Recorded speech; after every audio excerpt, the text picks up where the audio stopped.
Welcome back. I am joined by John Fleming. He is the candidate for Louisiana State Treasurer, Republican, in the runoff with Democrat Dustin Granger. Thank you for joining me. So this is an opportunity for viewers and voters just to get to know you a bit better now that you are in the runoff. So if you could start off by first just detailing your agenda should you be elected to the post of State Treasurer. Sure. Well, thanks, Karen. And first of all, I have an extensive background in business in the private sector, even beyond my medical practice as a physician, but then also serving in Congress for 8 years and 4 years in the President Trump's administration. One role that I filled was leading the Economic Development Administration. So I have a broad background in public sector and private sector economy, and I want to apply what I've learned. So the state treasurer in Louisiana has three important roles. One, of course, is managing the dollars that come in the state from the taxpayers and from federal government, making sure it's protected and properly invested. Number two is unclaimed property, and that is to have oversight on the dollars that somehow have lost their way back to the citizens and make sure that we get it back to the rightful owners. And then finally is heading the bond commission, which is important oversight as well when it comes to the finance of public buildings, even private projects and so forth. I want to go a step further. I want to bring my economic development background and work with a unified team that we now have in Louisiana, beginning with Jeff Landry, our incoming governor, and other members of the administration and the legislature whom I've known and worked with for many years. I think we're like-minded in wanting to move this state forward, as Louisiana has actually fallen behind other southern states in their role, in their ascendancy, and we want to catch up with them and surpass them. So that's really my interest. My heart is with economic development. Why? Because it means bringing jobs and companies into the state or starting new ones, and we stop losing our population and our voice in Washington as a result of our lowering population, which has led to losing congressional districts, and we're at risk for losing another one in 7 years if we don't turn this around. So we got a lot of work to do, but it begins with economic development. So as state treasurer, specifically what can you do to foster economic development? There's no specific authority or role given to the state treasurer, but you can really do a lot of messaging and working with the legislature, coming up with good ideas on how best to spend the budgetary monies. It's an indirect role, frankly. Perhaps the legislature might want to expand that role, but for the time being, it'll have to be kind of a collaboration with the governor and the legislature. So when we talk about the Louisiana budget, I think there is a misconception out there that the state treasurer has a direct role in crafting the budget. How do you envision working with the legislature to create a budget that is more stable? And so it's just been so unpredictable. Right. Fiscal cliff, not fiscal cliff, budget surplus. What can you do? Well, it does tie in with economic development, because in order to have economic development, you need to lower the burden on businesses that want to get started in our state or move to our state. And so even though the treasurer has no direct budgetary role, he or she can certainly work with the legislature and the governor to look at best practices. For instance, in my opinion, we should end personal income tax in this state. The states that have done that are actually doing very well. They have budget surpluses.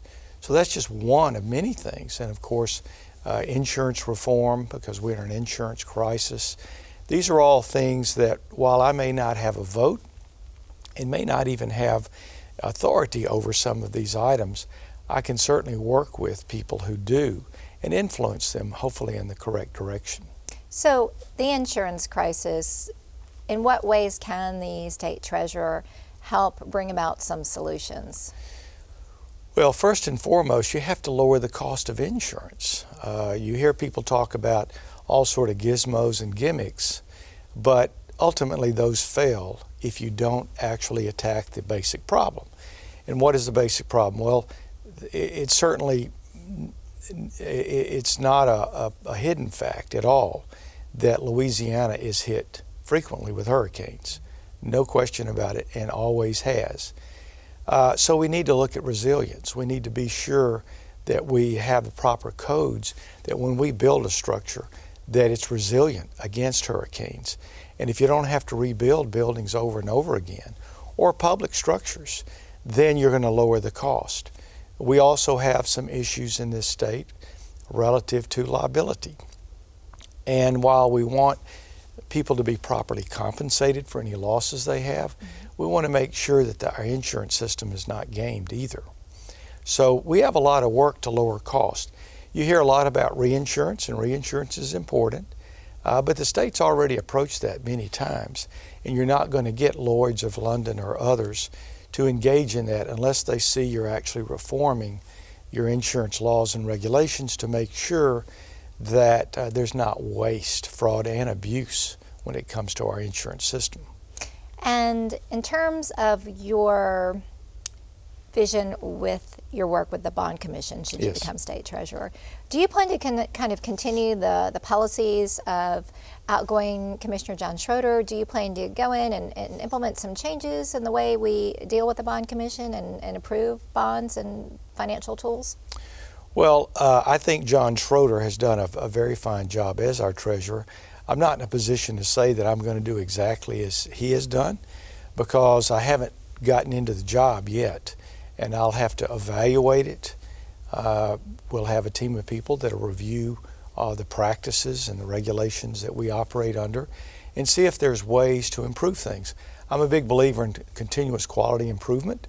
Whatever I've been doing in my lifetime, I always see room for improvement and seek to do that, streamlining, lowering cost, becoming more efficient in what we do.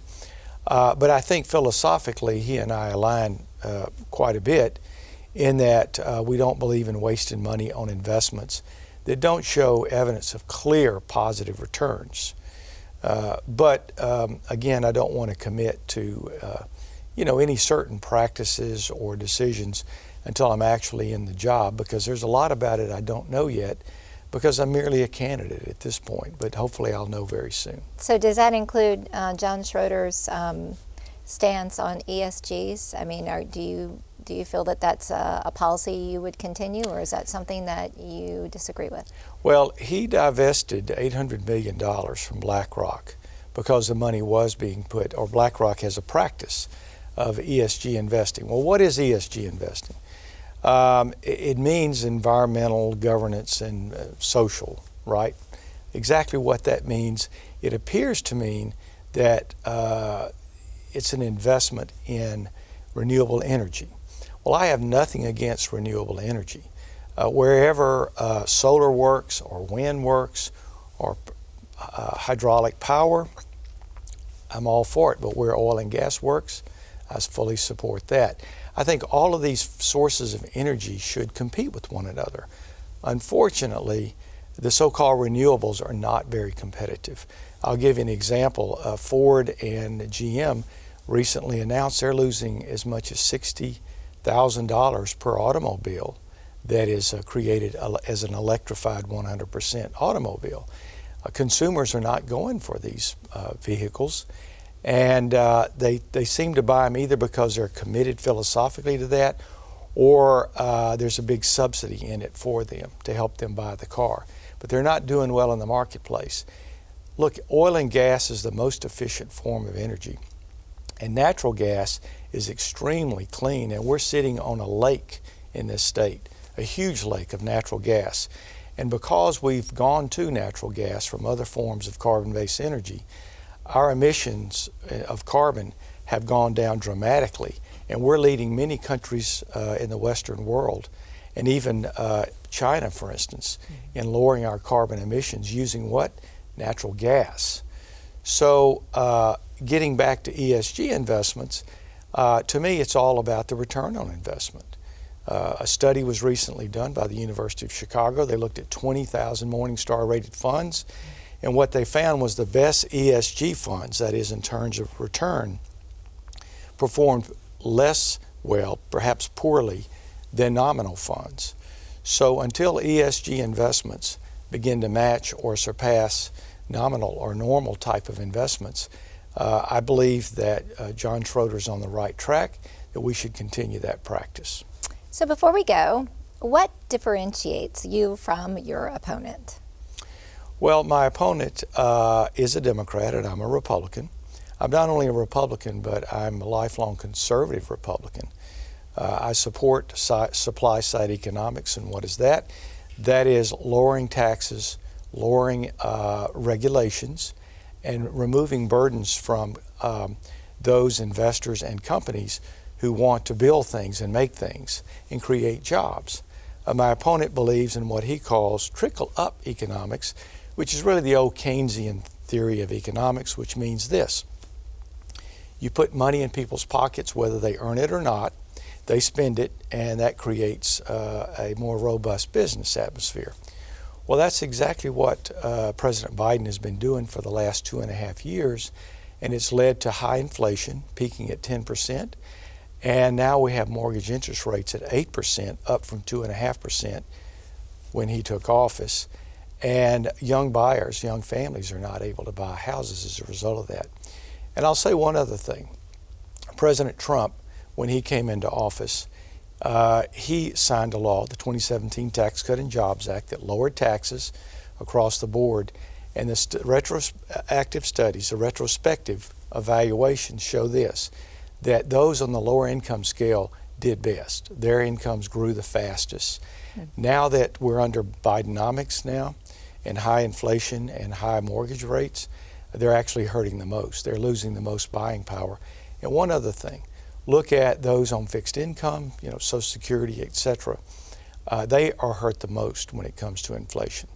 So all this is to say that we philosophically differ on many things, but I think the primary issue here with respect to the Treasury is how we move our state forward. We've been under Bidenomics under Governor Edwards for the last 8 years, and our state's economy has only declined.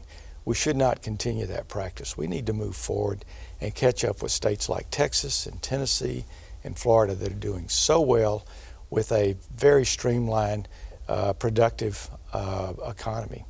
All right, well, I'm going to end on a personal question. You have held political office at some of the highest levels. I mean, in Congress, you've been in President Trump's administration, and now you're looking at vying for the state treasurer's office. Yes. Why do you want to be state treasurer, given your illustrious political background? Well, it begins with this, Karen. I love people. And what I mean by that is this. I chose to become a physician at age 10, worked hard for that outcome, and have practiced. I even practice now sometimes for over 4 decades. And it's love of people and the love of service. I strive to be a servant leader, and I did that in Congress. I did that in 4 years in the Trump administration. And this is a great opportunity to fulfill a vision I've had for a long, long time. And that is, I would love to see Louisiana turn around and really become an ascending state once again, where people want to come to Louisiana to live, where they're not worried about crime, they're not worried about jobs, they're not worried about crime and corruption and all the things that we're having to deal with now. And I want to be a part of an elite team, starting with our Governor-Elect Jeff Landry, all the way down the line and into our legislature, and even down to the parish and city level, where we completely pivot in this state and we do something that's never been achieved, and that's to bring it up at or above states around us. So that's perhaps the best answer I can give you today, Karen. All right. Well, thank you so much for joining us here at LPB and Great. for coming out to share your thoughts with our viewers and our voters. Great. Thank you very much.